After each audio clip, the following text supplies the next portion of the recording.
wounds with embedded objects do not bleed a lot. The muscle and skin can close around the object, but removing the object can cause further damage and allow blood loss. Perform a scene survey and make sure everyone is safe. Ask what happened to learn the history of the incident. Identify yourself as a first aider and get consent. Perform a primary survey. Airway and breathing can be assessed by listening to the answers to your questions. Expose obvious bleeding and assess the injury. Embedded objects should be surgically removed, so medical aid is required. Send someone for medical help and continue the primary survey by checking for skin temperature and condition. Do a rapid body survey to rule out any other injuries. If medical help is on the way, continue with ongoing care. But if you must transport the casualty, you must protect the wound from further injury. First aiders should consider transporting a casualty only if the injury is not life-threatening, when the first aider is a family member, transportation is not a risk for the casualty and the first aider, and medical help is delayed or cannot be reached. Perform a modified secondary survey.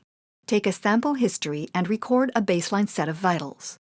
When an embedded object is the casualty's only complaint, and when other injuries are not suspected, examine the arm from top to bottom to rule out any other injury. Check the distal circulation by comparing the temperature and color of the fingers on the injured side with the uninjured side.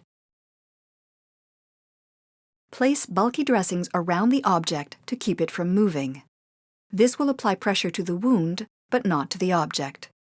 Ensure the dressing is tented over a short, embedded object to avoid moving the object. Secure the bulky material, dressings, in place with a broad bandage. Take care that pressure is not placed on the embedded object.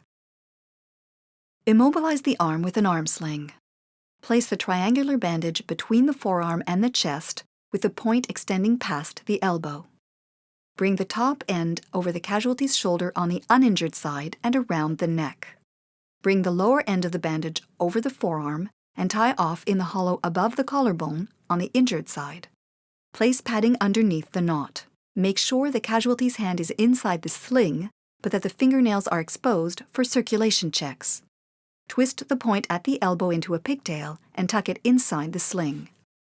Check the distal circulation again by comparing the temperature and color of the thumb on the injured side with the uninjured side.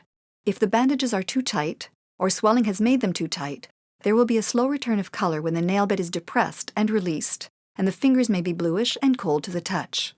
If the circulation was adequate before bandaging and becomes poor, the bandages must be loosened. Take a second set of vitals and check again for shock. If it is still safe to do so, the casualty may now be taken to medical aid.